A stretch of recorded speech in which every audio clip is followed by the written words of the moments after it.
광주 MBC 아침 종합 뉴스.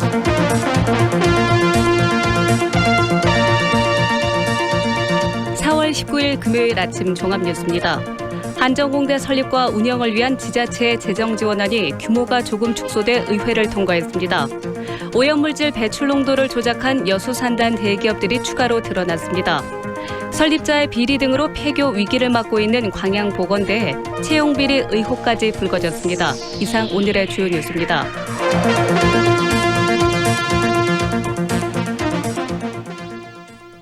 한전공대 설립과 운영을 위한 지자체의 재정 지원 방안이 지방의회에서 차례로 통과됐습니다.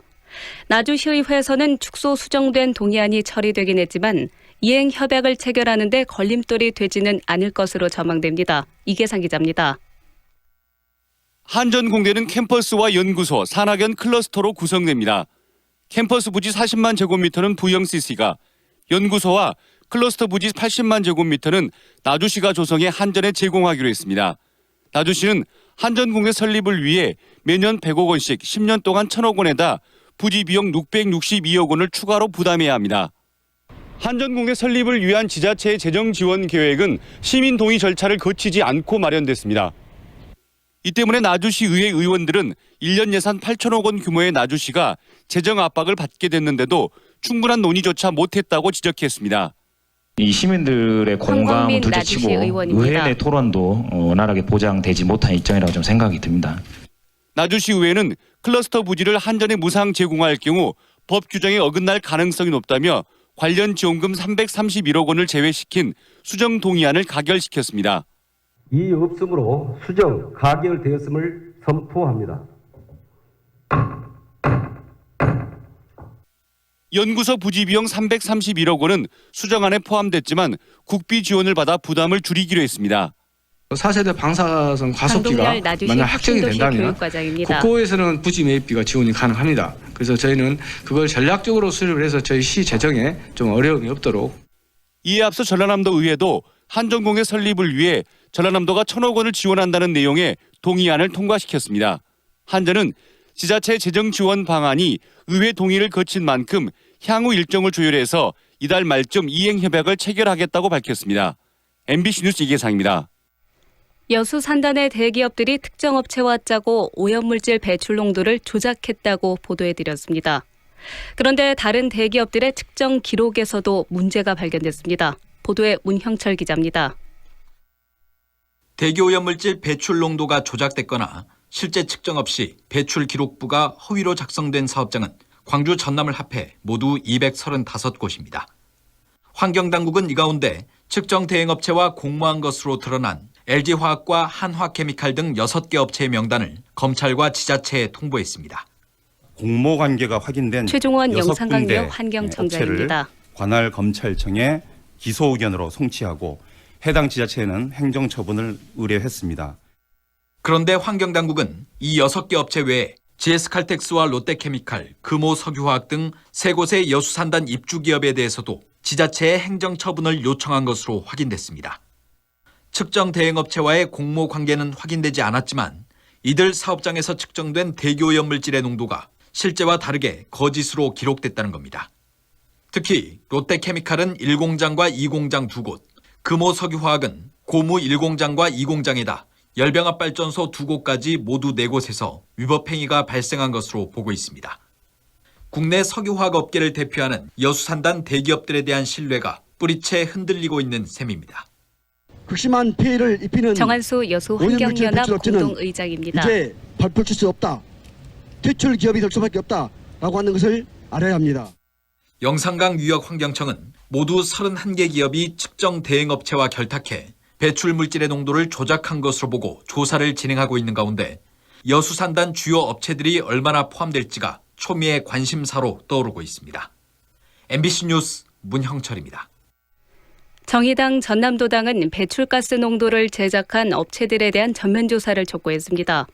정의당 전남도당은 환경부와 영산강유역 환경정이 밝힌 여수 산단의 LG화학, 한화케미칼 등 사업장 235곳을 전면 재조사하고 대기오염물질 관리 정책 전반을 혁신해야 한다고 주장했습니다.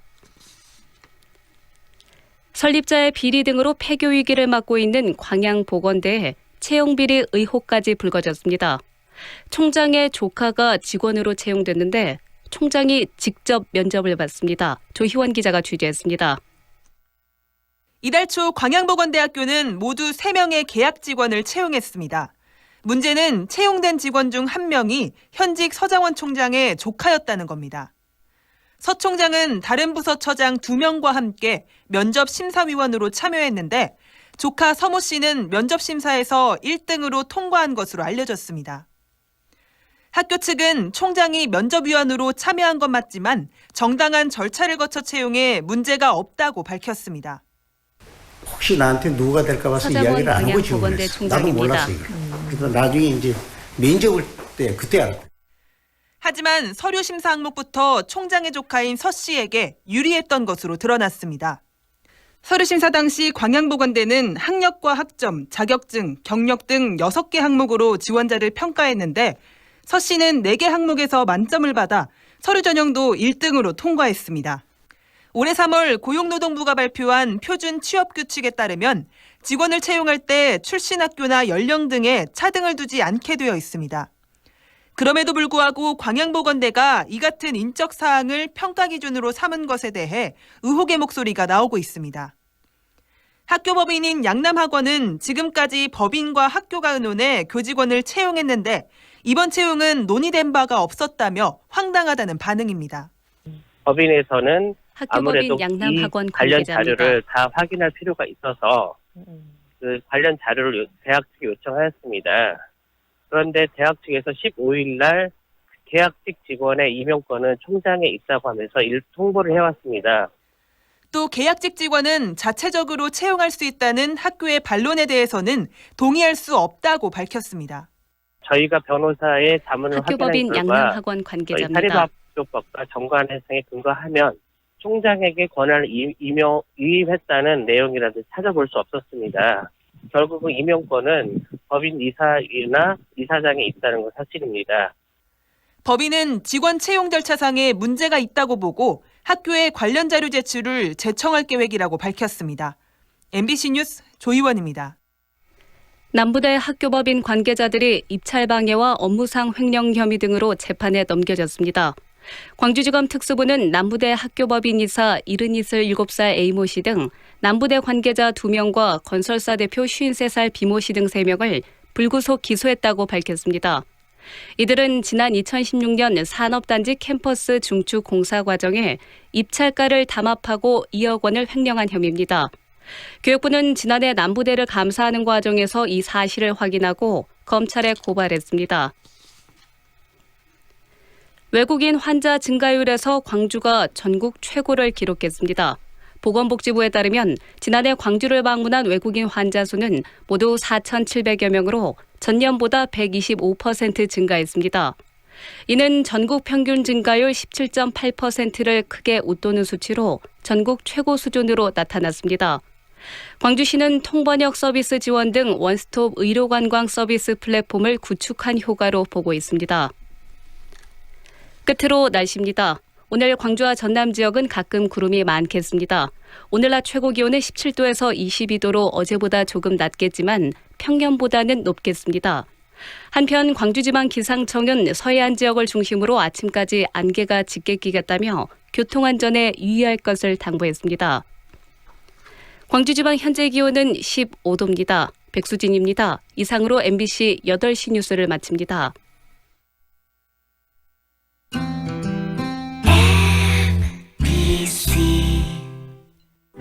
연기자 정동환입니다. 가끔 그 사람이 떠오를 때면 저도 모르게 하늘을 올려다봅니다. 누구나 그렇지요.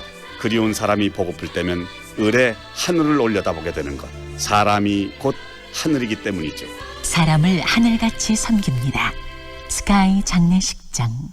마루하면 정상이잖아요. 요즘 여자들 마음 사로잡은 중의 마루 일이 인기라고 합니다. 첨단에 이어 생활의 가치가 시작되는 곳. 광천 중해마루일 센터미 곧 당신을 만나러 갑니다. 문의 광주 352-4500번. 지금 시각은 8시 10분입니다.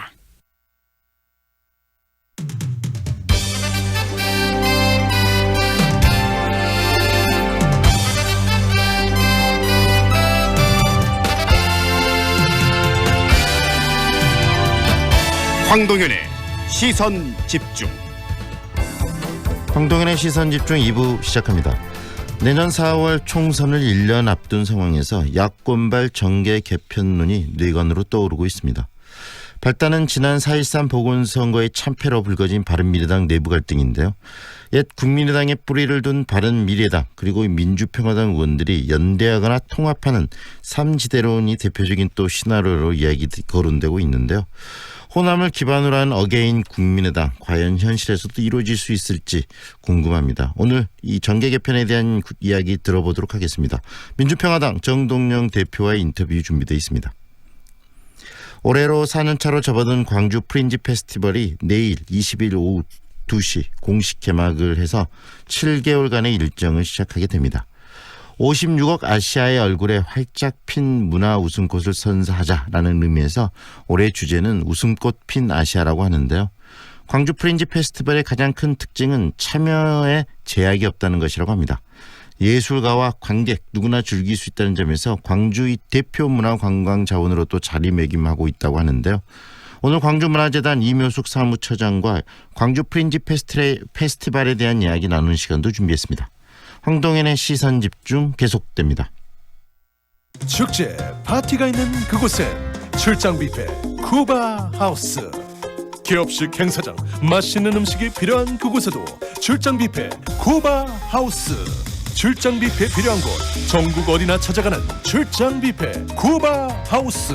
062-351-7711. 시작부터 다르다. 입지부터 다르다. 화순 광주 더블 생활권 화순 한국아델리움 더수 8년 전세형 명품 임대 아파트에 단지 가까이 화순초 세대별 창고 무상 제공까지 살아보고 결정하세요. 4월 오픈 예정 1811-8182 한국건설. 좁은 국토를 효율적으로 활용하여 에너지 영토를 넓혀가는 기업이 있습니다. 탑솔라. 생명의 가치를 높이고 미래의 변화를 준비합니다. 하늘의 태양을 땅의 태양으로. 탑솔라. 피곤해. 오늘 술 약속했어요? 이거 농부가 짠 엉겅 퀴즈 꼭 챙겨가세요. 농부가 짠 엉겅 퀴즈? 술 마시기 전에 미리미리 아셨죠? 역시 당신뿐이야. 음주 전후에 장수식품 농부가 짠 엉겅 퀴즈. 과립과 차도 있어요. 검색창에 장수식품. 2년은 금방. 이사 걱정 없이 내 집 마련을 원한다면, 호수공원과 테라스 거리, 생활을 생각한다면, 16개 공공기관 이전 예정까지 미래 가치를 기대한다면 사랑으로 선택하세요. 광주 전남 혁신도시 사랑으로 부영 061-337-8245 부영주택. 같은 웅천 다른 세상. 웅천의 절대적 위에서 만나는 최고급 테라스 하우스 골드클래스 테라스힐. 이제 웅천을 내려다보며 사십시오. 행복 위에 지은 집 여수웅천 골드클래스 테라스힐. 4월 오픈 061-802-1600 골드디움. 동선동에 광주 0.1%만을 위한 MVG 저택이 옵니다. 호텔식 인테리어와 프리미엄 조식 서비스를 갖춘 럭셔리 라이프의 완성.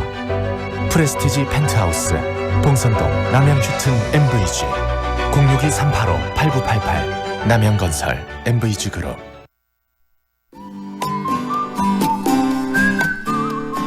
출근길 기온이 평년보다 높습니다. 현재 기온 15도를 유지하고 있고 낮 기온은 평년보다 낮아 21도에 머물겠습니다. 오늘 오후 남부 내륙의 일부 지역 빗방울 소식이 있고요.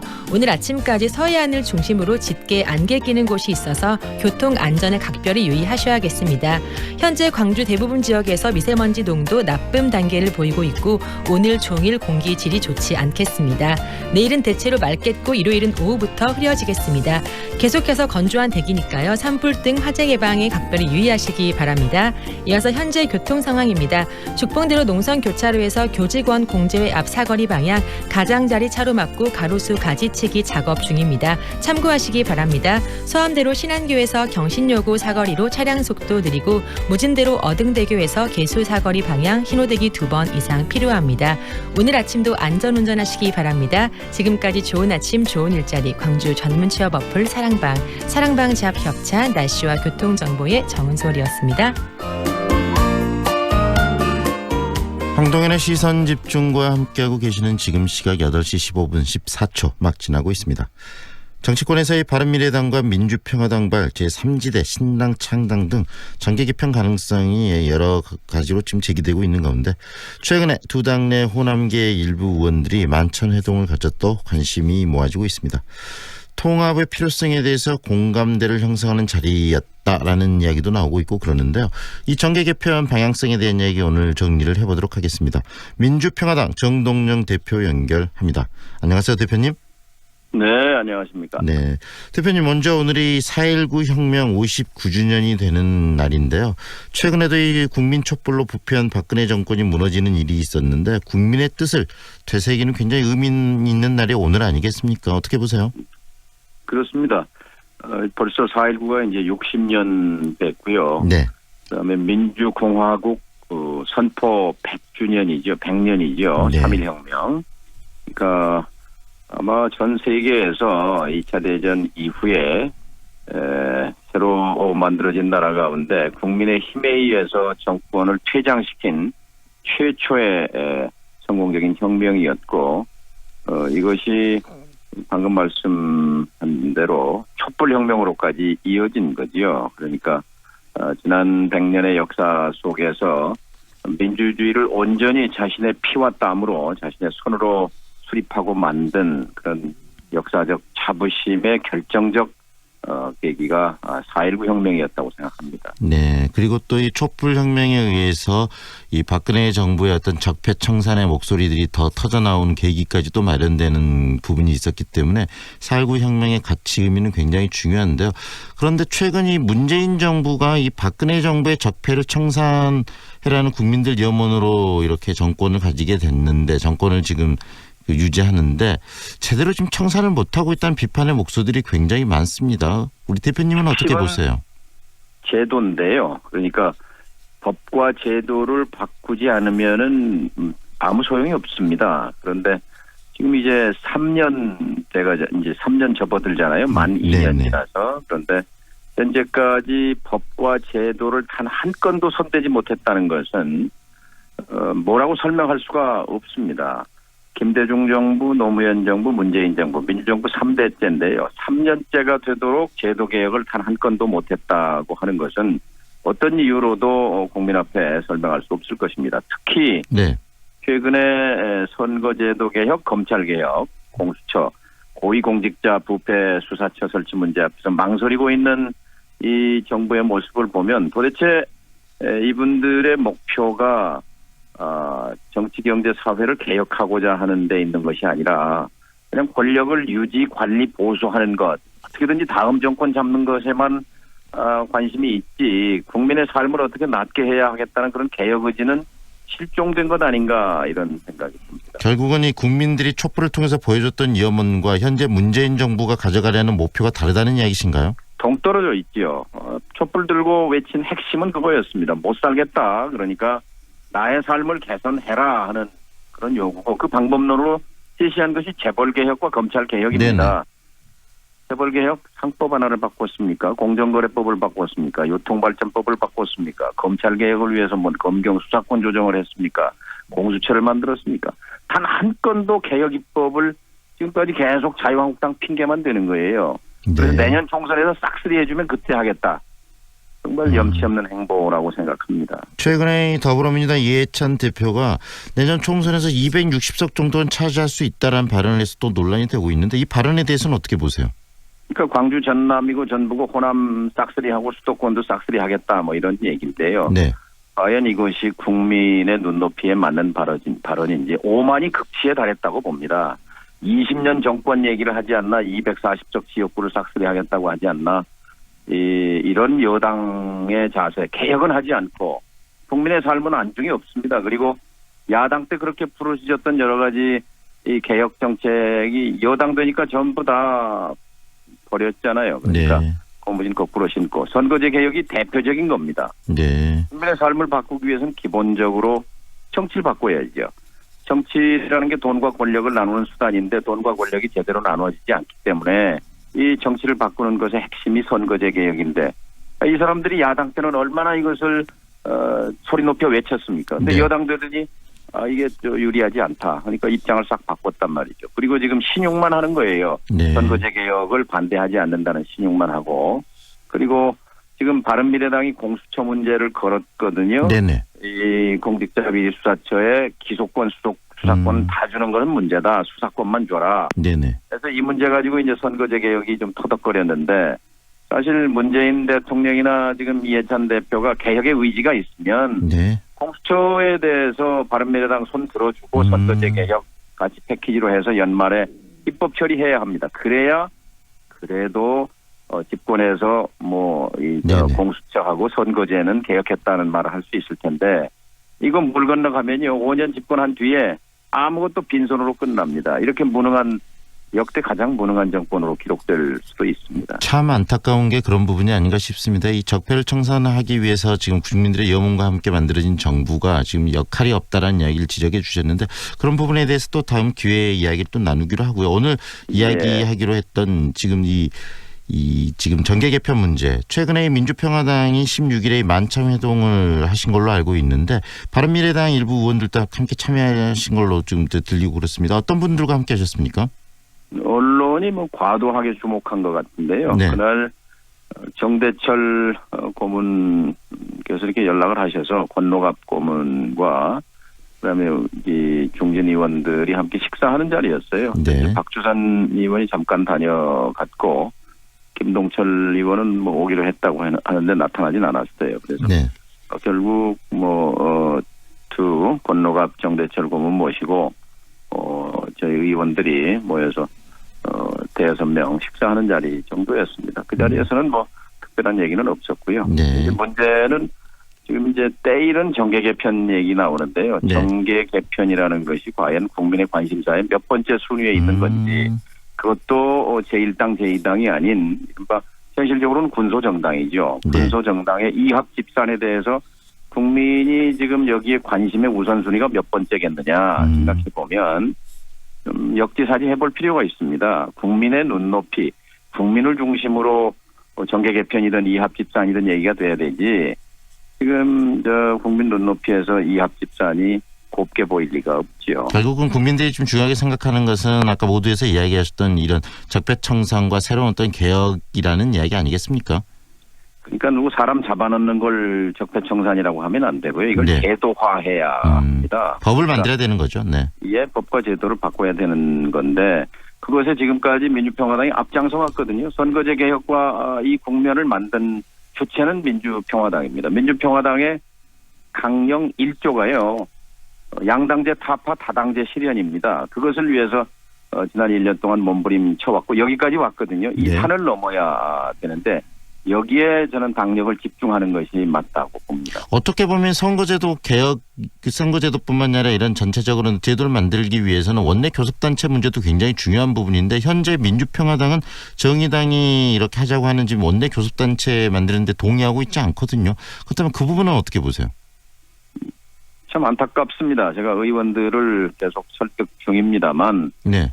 이 작년 4월에 정의당과 교섭단체를 만들 때 정체성이 같아서 만든 것이 아니라 다른 것은 다르게 같은 것은 같게 그래서 개혁의 견인차 역할을 해보자 해서 교섭단체를 만들었고 일정 부분 저는 의미도 있었다고 봅니다. 그런데 지금 와서 정체성 얘기하는 것은 명분이 없고요. 네. 노회찬 의원이 이제 불행하게 돼서 교섭단체가 무너졌는데 그 자리를 이제 다시 채웠단 말이죠. 정의당이. 그러니까 그냥 교섭단체 복원하는 것은 자연스러운 수순인데요. 이것을 내년 선거와 관련해서 이제 유불리를 따지고 하는 것은 역시 국민의 눈높이에서 국민과 당원은 저는 압도적으로 교섭단체 만들어라는 게 높다고 생각합니다. 그런 여론이요. 그래서 이런 여망을 버리는 그런 태도가 좀 안타깝습니다. 그렇다면 지금 대표님께서는 교섭단체를 지금이라도 만들어야 된다고 생각하시는 거네요? 그 이유가요. 선거제 개혁을 힘있게 몰고 가려면 교섭력을 가져야 되는 거예요. 협상력을. 현재는 문 안에 못 들어가거든요. 국회의장실 안에 못 들어가요. 3당만 모여가지고 자기들끼리 쏙덕거린단 말이죠. 근데 여기에 당당하게 제4교섭단체로 들어가서 주장할 것 주장하고 그리고 협상의 주체로 설 때 이게 탄력을 갖는 거지요. 그리고 선거제 개혁이라는 게 국회의원들 문제가 아니라 국민의 삶의 문제다라는 것을 알릴 방법은 마이크를 가져야 되는데 현재는 마이크를 뺏긴 상태거든요. 네. 그런데 박지원 의원 얼마 전 저희 방송에 출연해서 뭐 방금 이야기하신 정의당과 이 정체성의 문제가 있다. 그리고 선거를 앞두고 굳이 우리가 정의당과 함께할 필요가 있겠느냐라는 생각이 든다라는 이야기를 하던데 그 부분에 대해서는 정 대표님께서는 좀 다른 입장을 가지고 계신다는 말씀이시네요. 그러니까 정치에서 제일 중요한 게 선공후사거든요. 네. 그러니까 일단 공이라는 건 대의 명분이죠. 공심으로 하는 정치여야 국민들이 지지할 이유가 있을 거 아니에요. 국민은 이 사심을 싫어하잖아요. 자기들 살기 위해서 뭐 이합 집산한다, 살기 위해서 이러저런 판단한다는 거는 금방 국민들이 꿰뚫어 봅니다. 그래서 공심으로 하는 정치, 공심으로 민주평화당의 확장과 강화 이런 것이 지금의 화두여야 하지. 여기서 어떻게든지 무슨 그 정치 공학적 발상으로 이합 집산을 하는 것이 그것이 국민의 삶과 무슨 상관이 있습니까? 국민이 무슨 관심을 갖겠습니까? 내 당선만을 목표로 하는 정치는 성공할 수 없습니다. 그렇다면 바른미래당과의 이 통합은 대표님은 어떻게 보십니까? 현재 상황으로서는 좀 부정적으로 보시나요? 지금은 뭐 현실적으로 어렵게 돼 있는데요. 국민의당 자체는 광주와 호남이 만들어주신 거거든요. 다당제하라고 만들어주신 건데 이것을 인위적으로 이합집산으로 깨버린 것. 그러니까 안철수, 유승민의 선택. 그것이 잘못된 거죠. 안 전 대표가 이제 보수의 길을 선택을 했는데요. 거기에 따라가는 의원들은 분명히 잘못된 선택을 한 겁니다. 그런데 어쨌든 3년 전에 2016년 4월 총선에서 국민들은 26%라는 높은 지지를 주면서 대한정당을 만들어줬단 말이죠. 그 퍼센트로만 하면 한 80석 되는 거대 정당이 될 뻔했는데 이 선거 승자독식 제도 때문에 38석이었어요. 그러나 이 38석이 지금 현재도 유지되고 있다고 생각하면 한국 정치판을 좌지우지하는 세력이죠. 안철수 씨도 저렇게 몰락하지 않지요. 그런데 이것을 굳이 깨뜨려가지고 그 인위적인 이합 집산을 해서 본인도 저렇게 되고 국민의 지금 저 바른정당, 바른미래당 사태를 보면 안타까운 생각이 듭니다. 어쨌든 국민의당에서 한솥밥을 먹었던 의원들이기 때문에 바른미래당이 내부 정리가 된다면 뭐 당대당 통합을 못할 이유도 없죠. 그러나 지금 뭐 내부가 시끄럽기 때문에 그런 얘기할 때는 아니라고 생각합니다. 지금 좀 빠르긴 하지만 결국은 당초 국민의당을 함께 만들었던 정신에 입각한다면 못할 이유는 없다. 이렇게 이해가 되네요. 그렇죠. 근데 지금 뭐 저쪽이 시끄러운데요. 그런 얘기 꺼내는 게. 더 중요한 것은 지금 민주평화당의 어떤 자체적으로라도 어떤 정체성의 확립과 그다음 힘을 좀 더 키우실 필요가 있지 않을까라는 생각이 드는데 내부에서도 이렇게 정의당과의 교섭단체 구성이나 다양한 측면에서 다른 엇박자의 목소리들이 나오고 있는데요. 민주평화당이 좀 더 이 호남에서 지역민들의 지지를 더 확고하게 받고 더 지지를 넓혀가는 그런 고민 어디에서부터 시작해야 된다고 보십니까? 광주 시민들이 답을 알고 있습니다. 광주 시민들이 원하는 대로 가면 성공합니다. 그러니까 개혁하라는 거죠. 개혁연대 선봉에 서라는 거 아니겠습니까? 그러니까 지금도 민주당과 협력해서 개혁을 해라 뭐 이런 게 다수일 거고요. 그러나 독식은 안 좋은 거니까 대한정당으로서 민주평화당이 커지는 것이 광주의 이익이고 대한민국의 이익이란 말이죠. 그리고 최근에 전주에서 있었던 작은 승리, 기초의원 선거에서 44대 30으로 민주당을 눌렀거든요. 그 의미가 작지 않습니다. 민주평화당 후보가 나와서 민주당과 붙어서 44대 30으로 압도적으로 승리했어요. 그러니까 오만한 민주당에 대해서 언제라도 지지를 철회할 생각을 갖고 있는 것이 저는 광주 시민의 생각이고 호남의 생각이고 또 대한민국의 생각이라고 봅니다. 그리고 민주평화당은 어쨌든 개인 누가 만든 정당이 아니라 보통 사람들이 원하는 가치를 중심으로 만든 가치정당이에요. 그러니까 민주평화론이라는 그 개념 자체가 200년 역사를 가진 철학이 있는 이름인데요. 이거는 호남의 자부심에 부응하는 정당 이름이기도 하고 또 과거에 평화민주당의 뿌리를 잇고 있기 때문에 결코 가볍게 여기면 안 된다고 생각합니다. 네, 오늘 말씀 여기까지 듣겠습니다. 고맙습니다, 대표님. 예, 감사합니다. 지금까지 민주평화당 정동영 대표와 함께했습니다.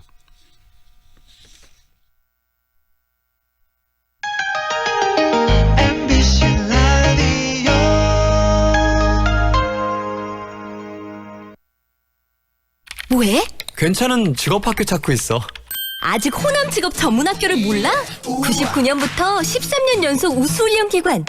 우리 쪽 공동훈련기관으로 재직자 향상 교육도 한대. 오, 역시 정보통인데. 하나 더. 지금 호남에선 국비교육생을 모집 중이래. 우와. 김대리, 고혈압 당뇨 검사 받았어?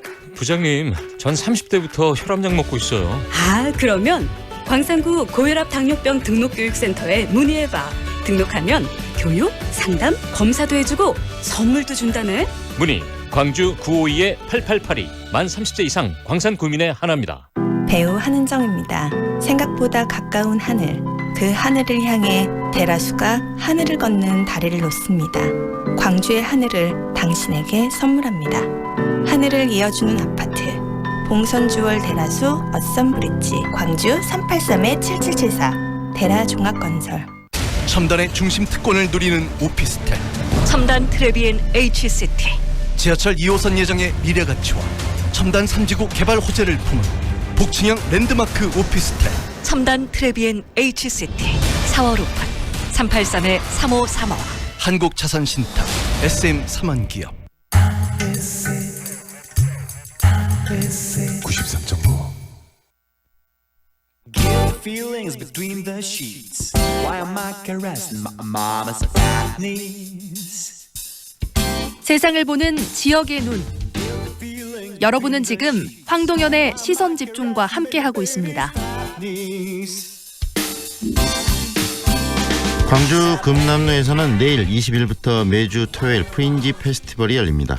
올해가 네 번째, 실속 있는 프로그램으로 해를 거듭할수록 시민들과 공감의 영역을 확대하고 있는 이 문화 프로젝트가 아닌가 하는 생각도 드는데요. 광주 프린지 페스티벌 어떻게 준비되고 있는지 이 행사를 주관하고 있는 광주문화재단 이묘숙 사무처장으로부터 직접 이야기 듣도록 하겠습니다. 안녕하세요, 처장님. 네, 안녕하세요. 광주문화재단 이묘숙 사무처장입니다. 네, 처장으로 취임하신 지 석 달 정도 되셨을 텐데 많이 바쁘실 것 같아요. 네, 아주 바쁜 나날을 보내고 있는데요.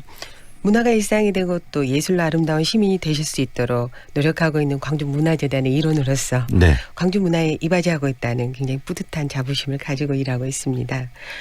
광주는 아시아 문화 중심 도시이자 또 유네스코가 지정한 미디어아트 창의 도시인데요. 네.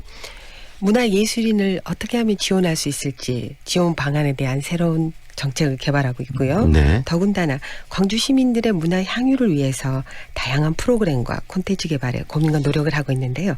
바로 이런 문화 향유의 기반으로서 저희가 다양한 축제를 마련하고 있습니다. 바로 이 향유, 문화를 함께 즐기기 위해서 준비하신 게 광주 프린지 페스티벌 아니겠습니까? 네네. 내일이 개막인데요. 최종 점검 굉장히 여념이 없으실 것 같습니다. 준비 잘 되고 있겠죠? 네. 축제를 준비하는 건 물론 어려운 일이지만 더군다나 거리예술 축제는 네. 저희가 야외이기 때문에 무엇보다도 시민의 안전과 또 시민들과 관객들의 눈높이를 먼저 고려해야 되는 부분이 많습니다. 특히 올해는 준비 기간이 좀 짧은 네네. 편이었기 때문에 프로그램이랄지 아니면 여러 가지 사항을 점검하는 데는 나름대로 좀 애로사항이 있었습니다만은 그럼에도 불구하고 지금 현재는 모든 것들이 준비가 거의 완료되어서 스탠바이가 된 상태이고요. 네, 바로 내일 아침 성공적인 개막을 저희가 준비하고 있습니다. 네, 내일 이제 행사가 시작되는데요. 네네네. 개막식이 오후 2시인가요? 아닙니다. 오후 2시는 지구의 날 행사가 있고요. 네. 저희 개막 선언은 3시에 시작이 되는데요. 그러나 2시부터 오시면 개막 전에 공연들도 보실 수가 있습니다. 네, 광주 프린지 페스티벌의 이 슬로건이 웃음꽃 피는 지금 아시아라고 들었는데요. 어떤 의미를 담고 있습니까? 네. 앞서 광주가 아시아 문화 중심 도시라고 말씀을 드렸는데요. 아시아 문화 전당을 중심으로 저희가 프린지 페스티벌이 진행이 네네. 됩니다. 그래서 56억 명의 아시아인들의 그 일상적인 삶에서 문화를 통한 웃음을 제공하고자 국내 공연 작가들뿐만이 아니라 아시아 지역의 작가들이 참여하는 진정한 아시아 프린지로 확산시키고자 하는 그런 의미를 담았습니다. 네. 웃음꽃이 피는 아시아라는 그런 슬로건에 맞춰서 프린지의 컨셉이 56억 아시아 문화 프로젝트 광주 프린지 페스티벌입니다. 결국은 광주만의 행사가 아니고 아시아가 함께 즐길 수 있는 행사로 만들었다라는 말씀이신데요. 네네. 진정한 아시아 문화를 또 아시아 문화 중심 도시로서의 저희의 행보를 알리는 계기가 되겠죠. 네, 이 올해의 프린지 페스티벌이 다른 해와 좀 차별화된 다른 부분이 있다면 뭐가 있을까요? 네, 이전의 프린지 페스티벌과 달리 올해는 시즌제로 진행이 됩니다. 봄, 여름, 가을의 그 계절의 느낌에 맞는 프로그램을 기획하고 또 각각 특색 있는 공연과 다채로움으로 저희가 선택과 집중을 꾀하고자 하는데요. 네.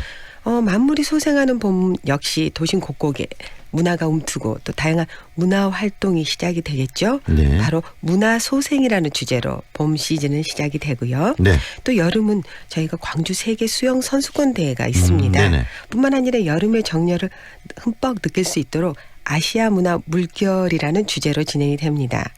또 가을은 가을의 멋진 분위기가 흠뻑 느껴질 수 있도록 아시아 예술 본색이라는 주제로 진행이 되는데요. 네. 이번 봄 시즌은 4월 20일 내일부터 5월까지 3회 그리고 여름은 7월과 8월에 7회 또 가을은 9월과 10월에 8회로 진행이 될 예정입니다. 네. 특히 7월 12일부터는 세계 수영선수권 대회와 연계해서 수영대회 문화 난장을 주제로 광주 시민들과 또 방문객들에게 보다 흥미로운 볼거리를 제공할 예정입니다. 봄 시즌, 여름 시즌, 가을 시즌 또 이 그 계절을 이 페스티벌에 담아서 충분히 계절과 함께 즐길 수 있는 그런 프로그램 다양화 시키신 거네요. 네, 프로그램 속에서 지금 계절이 어떻구나 또 우리가 계절마다 느끼게 되는 감수성이 좀 다른 네네, 그런 다르죠. 부분이 있겠죠. 그런 것들을 좀 더 어필할 수 있도록 저희가 꼼꼼하게 준비하고 있습니다. 개막식 공연 소개부터 좀 그럼 구체적으로 해주시죠. 네네, 오늘 토요일 20일 오후 3시부터 5.18 민주광장에서 개막식이 열리는데요.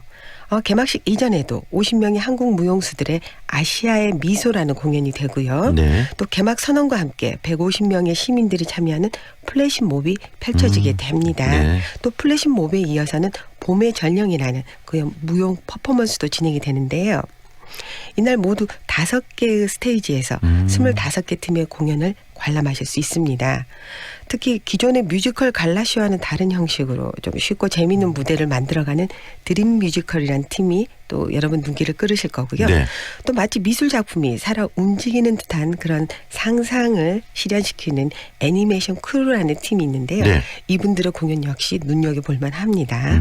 또 아시아 최고의 파이어 아트쇼, 우리가 불쇼라고 하죠. 네네. 이 불쇼를 선보이는 프로젝트 누미너리가 진행이 되고요. 또 아울러 세계 유명 페스티벌에서 현재 초청을 받고 있는 퍼포먼스 판토마임 작가 일본의 유지 토모타와 또 강렬한 초록색 의상이 특징인 대만의 젊은 거리 예술가 그린맨 등 많은 멋진 공연 작품들을 만나보실 수가 있습니다. 네, 처장님의 이야기만 들어도 정말 설레고 한번 꼭 가서 보고 싶다라는 생각이 드는데요. 네. 이 개막식의 또 하이라이트가 이 프리뷰 쇼라고 하던데 그 부분은 어떻게 구성이 됩니까? 네, 프리뷰 쇼는 공연에 참가하는 20여 개 팀들의 각각 3분에서 4분씩 공연 릴레이로 펼치는 그런 형식으로 진행이 되는데요. 말 그대로 각 팀들의 공연을 일종의 미리 보기라고 할 수 있겠죠. 네. 쇼케이스로 보실 네네. 수 있습니다. 약 3시 30분부터 총 60분간 5.18 민주광장 분수대 앞에서 진행이 되는데요. 네. 이 프리뷰 쇼는 광주 프린지 페스티벌이 본격적으로 국내외 공연자들의 거리 공연 플랫폼의 기능을 위해서 도입이 됐습니다. 네. 그리고 이 프리뷰쇼에서 선보이는 작품들은 각각 다시 그들의 스테이지에서 전체 공연을 시간과 장소를 달리하면서 진행되고 있습니다. 결국은 이 프리뷰 쇼가 이 전체 프린지 페스티벌의 예고편이라고 보면 되겠네요. 맞습니다. 네, 네. 저희가 예고편을 보여줌으로써 좀 궁금증, 호기심 그렇죠. 유발을 하고 네. 각각의 장소로 여러분들을 인도하는 그런 역할을 하게 되겠죠. 시민들이 그러면 참여할 수 있는 프로그램들이 어떤 프로그램이 있는지도 소개를 해 주시죠. 네, 프린지 페스티벌은 시민과 함께하는 체험형 프로그램입니다. 그래서 시민과 예술가 참여 프로그램을 많이 준비했는데요. 넓은 화폭에 시민과 또 신진 작가들이 함께 다양한 주제로 그림을 그려보는 집단 아트 프로그램이 있고요. 네. 또 하얀 티셔츠에 천연 염료를 이용해서 다양한 기법으로 자신만의 티셔츠를 만들어보는 그런 체험 프로그램도 있습니다. 또 이미 틀이 잡혀있는 그런 판각이나 목판에 네. 먹물을 발라서 우리 전통적인 그런 인쇄 방법이죠. 판화 체험 프로그램도 있고요. 특히 어린이의 시각으로 길거리의 그런 공연 모습을 보면서 그림을 그리게 하는데요. 바로 이런 그림을 가지고 광주 프린지 페스티벌의 홍보 디자인물로 활용하는 창작 네. 프로그램 다양하게 재미있고 참여할 수 있는 프로그램이 마련되어 있습니다. 처장님 이야기를 들어보니까 정말 재밌을 것 같아요. 네네. 많은 분들이 내일 이 공연 개막식부터 참여를 해서 토요일마다 열린 이 프린지 페스티벌에 적극적으로 좀 참여하면 좋겠다는 생각이 들고요. 이 20개 정도 뭐 팀들에 대한 이야기도 해주셨는데 팀들의 그 작품들 공연 자체가 다 그대로 너무나 멋질 것 같다는 생각이 드는데 이 프린지 페스티벌을 더 좀 재밌게 즐길 수 있는 방법이 있다면 뭐가 있을지 소개 좀 해주시겠어요? 네, 모두가 훌륭한 팀들이라 추천이 쉽지는 않은데요. 네. 꼭 추천을 하는 공연을 말씀드리자면 네. 대중성과 예술성을 함께 보여주는 드림 뮤지컬의 드림 오브 뮤지컬 공연입니다. 올해는 임시정부 수립 100주년인데요. 이런 뜻깊은 역사적인 의미를 되새기고 또 그 마음을 담아서 여러분들이 아시는 뮤지컬 영웅의 수록곡을 부르는 팀입니다. 네. 화려한 춤과 또 뛰어난 가창력 그리고 관객들과 하나 되는 그 배우들의 연기력으로 뮤지컬을 보다 쉽고 재밌게 풀어나가는 게 바로 이 공연의 특징이기도 합니다. 네, 드림 뮤지컬 드림 오브 뮤지컬 공연이라고 이야기를 하셨는데 여기 이 공연은 언제 하는 거죠? 저희 그 개막식이기도 하고요. 저희 프리뷰쇼에서도 보실 수 있고 각각 스테이지에서 시간을 맞추시면 특히 저희 리플렛을 보시면 네네. 그날 편성표에 여러분들을 유혹하는 수많은 프로그램들이 있습니다. 네, 이 리플렛을 참고해서 공연들 보고 싶은 공연을 보면 좋겠다는 생각이 드는데 네네. 더불어서 좀 더 재밌게 즐길 수 있는 방법도 소개를 곁들여 주세요. 지금 청취자분들은 보지 않으시겠지만 저희가 리플렛을 가져왔는데요. 리플렛의 표지 역시 우리 프린지에 참여했던 어린 꼬마들의 그림을 이렇게 세련되게 저희가 디자인을 해서 만들었는데 바로 이 리플렛 안에 있는 다양한 프로그램을 여러분들의 입맛대로 골라가시면 되는데요.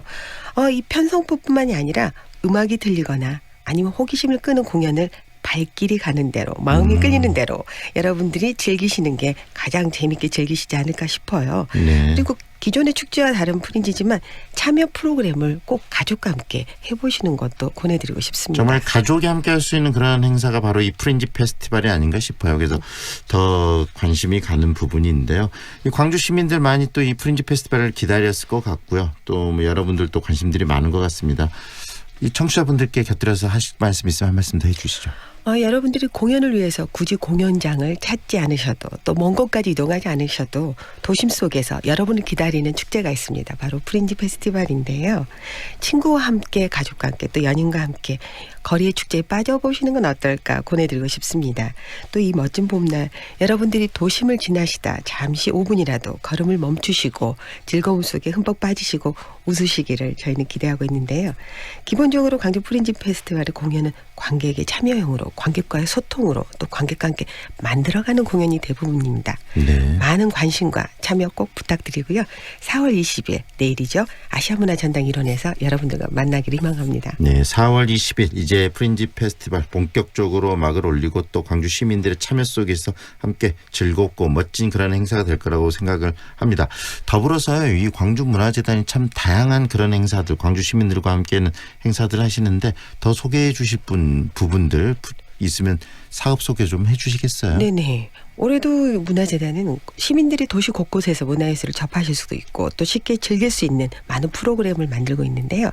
특히 무등산 아래 전통문화관에서 매주 주말 토요 상설 공연과 일요 상설 공연이 3시에 열리고 있습니다. 전통적인 음악을 만나실 수 있고요. 네. 또 빛고을 시민문화관에서도 다양한 상설 공연을 만나실 수 있는데요.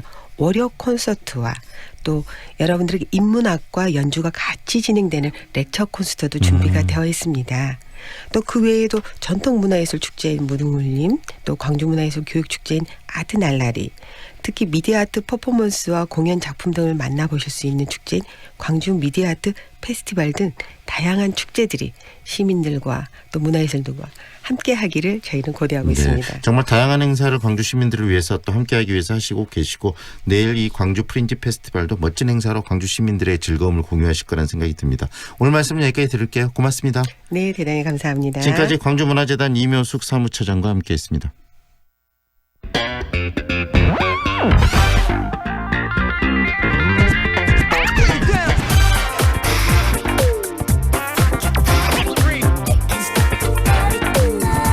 남도의 아름다움을 귀로 느끼는 시간이죠. 아름다운 남도. 오늘 또 전남 도청 대변인실 이돈삼 시민기자와 함께합니다. 어서 오십시오. 예, 안녕하세요. 4월도 이제 하순으로 접어드는데 예. 연두빛 봄날. 이번 주는 어디를 소개해 주십니까? 이 자리에 오기 전에 나름대로 고민을 좀 했습니다. 오늘 어디로 안내를 할까 생각을 하다가 달력을 봤더니 내일이 장애인의 날이더라고요. 때마침 김갑주 광주 장애인 종합지원센터 상임이사가 이제 저한테 전화를 해가지고 이번 주말 장애인의 날인데 너 나한테 뭐 해줄래? 이렇게 또 전화를 하셨더라고요. 그래서 이런 농담도 하시던데 오늘은 이 걸리적거리는 것이 하나도 없는 그러니까 무장애 데크 로드를 따라서 산으로 한번 가보겠습니다. 네, 이 산에 이 무장애 데크가 이렇게 형성된 곳이 있나 보죠? 예, 그렇습니다. 그러니까 장애물이 하나도 없으니까 편하게 걸을 수 있고요. 계단도 없어서 휠체어나 유모차도 무리 없이 다닐 수 있는 그런 길입니다. 네. 그러니까 오후에 약간의 비 예보도 있던데 이 비가 내리는 날에도 우산을 쓰고 산 정상까지 오를 수 있는 뭐 그런 곳인데요. 봄날에 더없이 좋은 숲이고 또 하늘로 쭉쭉 뻗은 이 편백의 각선미도 멋진 그래서 눈이 호사를 누리고 편백의 은은한 향에 이 코끝도 행복한 숲에서 불어오는 바람결도 달달하게 느껴지는 억불산입니다. 네, 어떤 곳인가 정말 설레는데 이 억불산 하면 장흥에 있는 산 아니겠습니까? 예, 맞습니다. 우리에게 널리 알려진 이 편백숲 우드랜드를 품고 있는 이제 그런 산인데요. 무장애 데크 로드 덕분에 남녀노소 누구라도 이 가쁜 숲 몰아쉬지 않고 수월하게 산정까지 오를 수 있는 이제 그런 산입니다. 그러니까 장애인이 탄 휠체어나 아이를 태운 유모차도 이제 밀고도 오를 수 있는데 이 길의 이름이 말레길 이렇게 이제 붙여져 있습니다. 말레길 이름이 갖고 있는 또 의미도 있을 것 같은데 말레길 어떤 뜻이 담겨 있습니까? 말레 그럼 이제 뭐 마루의 지역말입니다. 마루 말레 이렇게 얘기를 하는데 옛 집의 방과 방 사이에 있는 대청을 이제 말레라고 했거든요. 예, 그러니까 가족끼리 서로 이해하고 소통하는 이제 그런 공간인데 남녀노소 누구라도 다닐 수 있다고 말레길 이렇게 이제 이름이 붙여져 있습니다. 그러니까 장애물 하나도 없는 말씀드렸다시피 데크 길이고 또 길이 급하지 않고 계단이 하나도 없는 그러니까 시쳇말로 조금 과장을 하면은 신발에 흙 한 줌 묻히지 않고도 산행을 할 수 있는 그런 곳입니다. 그러니까 장애인과 함께 아니면 나이 드신 이 부모님과 함께 아니면 어린 아이들과 함께 찾으면 더없이 좋은 뭐 그런 곳이고요. 연인들하고 함께 가서 뭐 손잡고 이렇게 올라가도 좋은 뭐 그런 곳이 억불산 말레길입니다. 네, 이 억불산 말레길 정확한 위치와 구간이 어떻게 되는지 소개해 주시겠습니까? 그러니까 장흥에 있는 편백숲 우드랜드는 가보셨죠? 예. 이 우드랜드를 품고 있는 이제 산이 억불산인데요. 여기 우드랜드 매표소에서부터 편백 소금집까지는 나무 데크와 포장된 길을 이렇게 따라가고요. 이 편백 소금집에서부터 길이 편백숲을 거쳐서 이제 편백숲 소금집에서부터 이 무장애 데크로 된 말레길이 시작이 되는데요. 이 길이 편백숲을 거쳐서 억불산 정상까지 이어집니다. 그러니까 억불산 정상이 해발 518m거든요. 그러니까 여기까지 기존의 등산로하고는 별개로 이 나무 데크가 다 깔려 있고요. 계단 하나 없죠. 그래서 유모차, 뭐 휠체어 오를 수 있는 케이블카보다도 훨씬 더 인간미가 넘쳐나는 길이 여기 억불산 말레길입니다. 네, 이 장애인의 날을 이야기를 하셨는데 누구나 함께 할 수 있는 편하게 같이 이렇게 산책할 수 있는 길이라는 의미에서 더 또 여러 가지 의미를 담고 있는 길이 아닌가 싶습니다. 이 나무 데크를 따라가는 길의 풍광은 어떻습니까? 풍광도 물론 좋습니다. 그러니까 성인병을 고치는 데 특효가 있다는 황칠나무 숲길이 정말 많습니다. 황칠나무 많고요. 또 잎이 억센 곰솔에서부터 줄기가 붉은 적송까지 소나무도 다양하고요. 또 참나무의 최고참 이 갈참나무도 많더라고요. 또 숲길에 지금 진분홍 철쭉도 이제 많이 피어 있습니다. 그러니까 이 길을 따라서 싸목싸목 걷다 보면은 편백숲이 조금씩 이제 멀어지면서 위로 갈수록 이 나무 널판으로 연결이 된 길이 가을지자 그러니까 지그재그로 이렇게 이어지면서 산정이 점점 이제 가까워지는 뭐 그런 분위기 맛볼 수가 있습니다. 네, 가는 길도 아름다웠다면 산정에서 내려다보는 그런 풍광은 또 더 멋질 것 같은데요. 그렇죠, 더 멋집니다. 이 하얀 구름하고 어우러지는 이 산자락의 유려한 곡선이 한눈에 내려다 보이고요. 또 주변에 천관산과 부용산 또 제암산 사자산까지 이제 보입니다. 또 산중턱에 있는 천문과학관도 발 아래로 보이고요. 길게 흥한다고 이 길게 흥할 지역이라고 그래서 장흥 이 장흥의 시가지도 이제 넉넉하게 펼쳐지고요. 시가지 외곽으로는 목포 순천을 이어주는 2번 국도 시원하게 지나고 날씨가 좋으면은 장흥과 보성, 고흥이 품은 다도이까지도 다 눈에 들어오고 그렇습니다. 그리고 이제 정상 바로 아래에 솟아있는 며느리 바위까지도 아주 가까이 보이는 이제 그런 정상 분위기입니다. 좀 장흥의 도시 이름을 다시 한번 되새겨보니까 참 의미가 있네요. 길게 흥한다. 예, 그렇습니다. 어떤 분들은 또 장흥을 자흥 그러고 원래 이제 장흥분들 발음이 그래요. 자흥 그러죠. 네. 이 며느리 바위 또 그럴싸한 전설을 간직하고 있을 것 같아요. 예, 당연히 있습니다. 그러니까 옛날에 구두쇠 영감하고 이제 관련된 얘기인데요. 하루는 이 영감님이 시주하러 온 승려를 박대했다고 그럽니다. 그러니까 이 모습을 본 이 착한 며느리 시아버지를 대신해 가지고 도승에게 시주를 하며 용서를 빌었는데 이 며느리의 효심에 감복한 스님이 이제 일러주는데요. 모월 모일 이곳은 이제 물난리가 날 건데 그때 절대 뒤를 돌아보지 말고 앞산으로 피하라 이제 이렇게 얘기를 해줍니다. 그렇지만 이 마음씨 착한 며느리 이 도망가면서 절규한 아버지를 외면할 수가 없어서 앞산으로 피신하다가 이제 뒤를 돌아보고 말았는데요. 그 순간 이 며느리가 돌로 변해버렸다는 그런 얘기입니다. 그 바위가 말씀드렸던 며느리 바위입니다. 그리고 며느리가 쓰고 있던 수건이 바람에 날려가지고 떨어진 곳이 지금의 이제 장흥에 가면 건산마을이라고 있거든요. 건산리 수건 건자를 쓰는 마을입니다. 그런 또 수건이 떨어진 마을이다 이런 얘기가 전해지고 있습니다. 결국은 이 며느리 바위가 효심의 바위네요. 그렇죠. 며느리 착하고 시아버지 조금 못됐고요. 네, 이 며느리 바위에 얽힌 또 전설이 굉장히 애틋한데요. 우드랜드도 그 산에 있는 거 아니겠습니까? 예, 그렇습니다. 억불산 우드랜드죠. 그러니까 피톤치드 넘실대는 이제 그런 편백숲인데 아토피 같은 이 피부 질환에 좋고요. 또 스트레스도 단숨에 날려주는 이제 그런 치유의 숲이 여기 우드랜드입니다. 이 숲에 목재 조각품 전시장이 있고요. 재밌는 게 동화 속의 7 난장이들도 여기 조각 작품으로 서 있더라고요. 네. 7 난장이들이 서 있는데 그 옆자리 빈자리를 하나 또 만들어뒀습니다. 그러니까 난장이 옆에 빈자리인데 여기는 숲속 공주의 자리입니다. 네. 그래서 여기 이 빈자리에 쓰면은 누구라도 숲속 공주가 될 수 있는 그런 이제 조각 전시장도 있고요. 네. 숲과 나무에 관한 궁금증을 풀어주는 목재문화 전시관도 있고 또 숲속에서 하룻밤 묵을 수 있는 통나무집, 흙집도 이제 많이 있고요.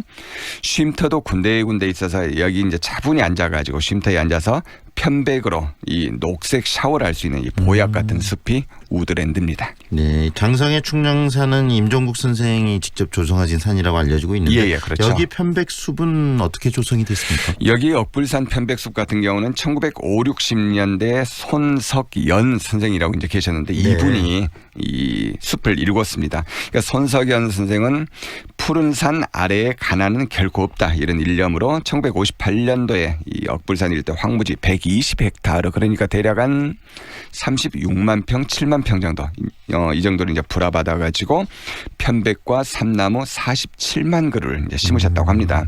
그리고 이제 자신의 땀과 열정 다 쏟아서 이제 숲을 가꾸셨고요.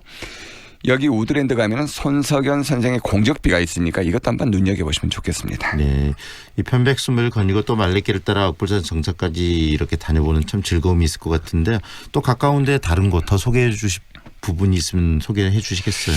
예, 우드랜드 말씀드렸는데 우드랜드 입구에 손석우 선생 노래비가 있거든요. 그러니까 아시겠습니다만 잔치 발렸네 무슨 잔치 발렸네 이 노래로 이렇게 이제 시작이 되는 즐거운 잔칫날 이 노래가 있고요. 노란 셔츠의 사나이 뭐 나 하나의 사랑 이런 걸로 이제 우리한테 친숙한 작곡가인데 장흥 출신입니다. 예. 손석우 노래비. 여기에 노래비가 세워져 있는데 이 노란 셔츠의 사나이를 연상케 하는 이 비석이 셔츠 모양으로 이렇게 이제 하고 있습니다. 네. 여기 손석우 노래비도 있고요. 우드랜드 가는 길에 보면 귀족 호도 박물관도 있습니다. 귀족 호도 그러면은 주름과 골이 좀 깊게 이 패인 게 이제 특징인데 일반 호두와는 조금 격이 다른 이 귀족 호도의 이제 기품을 느낄 수 있을 것이고요. 네. 또 억불산 중턱에 별자리를 볼 수 있는 이 정남진 천문과학관도 있습니다. 그리고 또 만약에 내일 가신다 그러면 토요일에 가시면 정남진 장토유시장 여기 뭐 들러도 좋을 것 같습니다. 네, 이 장토유시장도 굉장히 전통시장으로서 유명한 시장인데요. 예. 네, 거기 또 들려보시면 좋을 것 같습니다. 오늘 여기까지 듣겠습니다. 고맙습니다. 예, 고맙습니다. 그러니까 전남조청 대변인실 이돈삼 시민기자와 함께했습니다.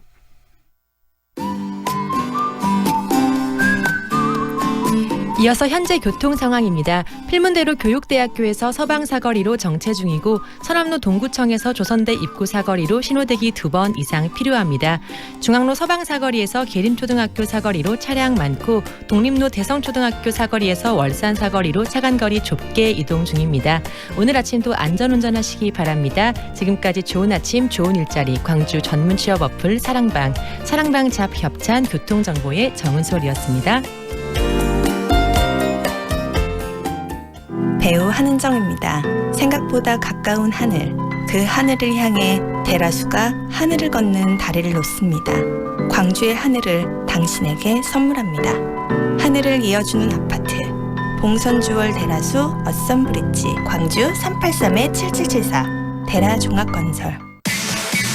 2019 더 레저쇼와 더 골프쇼가 4월 18일부터 21일까지 광주 김대중 컨벤션센터에서 동시 개최됩니다. 골프, 캠핑, 등산, 튜닝 바이크 등 레저와 골프에 관한 모든 것을 한자리에서 만날 수 있습니다. 다채로운 이벤트와 경품이 마련된 이번 박람회에 많은 관람 바랍니다. 문의 02356-4309. 프리미엄 SUV의 모든 기준 집 그랜드 체로키. 오직 4월 한 달간 최저 5,130만 원의 파격적인 가격으로 프리미엄 SUV를 누릴 절호의 기회. 집 그랜드 체로키. 지금 지프 전시장으로 문의하세요. 좁은 국토를 효율적으로 활용하여 에너지 영토를 넓혀가는 기업이 있습니다. 탑솔라. 생명의 가치를 높이고 미래의 변화를 준비합니다. 하늘의 태양을 땅의 태양으로 탑솔라. 내가 원하는 대로 설계하고 짓는 도심 속의 명품 전원주택 단지. 수안 썬밸리 에코타운. 수안의 인프라를 다 누리고 교육도 자연도 준비된 명품 전원주택 단지. 수안 썬밸리 에코타운. 4월 오픈. 1577-4941. 주식회사 유인 상동. 4월 19일 황동현의 시선집중이 준비한 내용은 여기까지입니다. 지금까지 연출 황동현, 한가름, 구성 최은영, 박소희, 기술 박상현, 그리고 진행의 황동현이었습니다. 오늘도 함께해 주셔서 고맙습니다.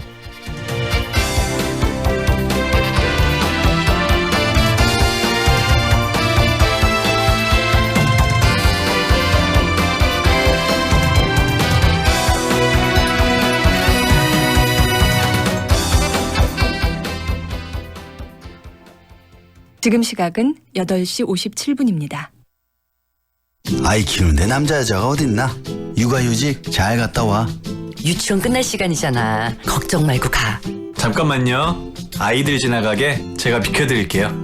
당신의 배려가 아이를 키우는 힘이 됩니다. 내 아이란 마음으로 함께하면 어떨까요? 공익광고협의회. 우리가 태어나고 자란 우리 고장 광주. 우리가 자란 만큼 광주도 더 성장하길 바라는 마음을 이 한 장의 카드에 담았습니다. 광주 상생카드. 사용자 혜택은 더 많이. 지역 상권과 경제는 더 크게 성장할 수 있는 일석삼조의 광주 상생카드.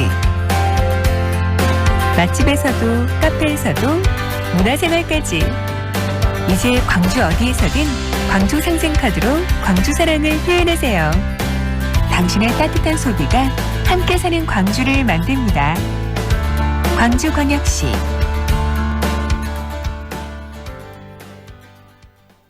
안녕하세요. 대한민국 국가대표 바텐더 최주원이라고 합니다.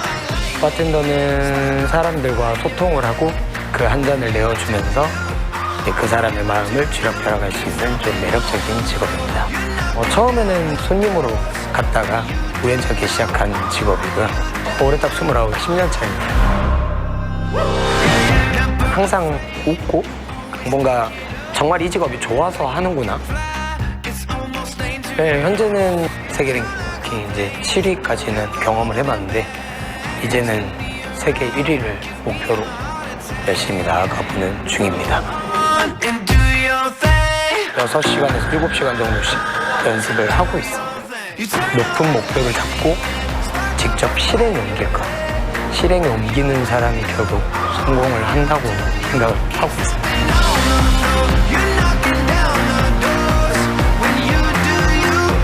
청년들의 우주 정보를 위하여 건배. 광주 MBC가 청년들의 우주 정복을 응원합니다. 청년의 꿈을 키우는 남도 청출어람. 이 캠페인은 글로벌 공기업 한국농어촌공사와 함께합니다.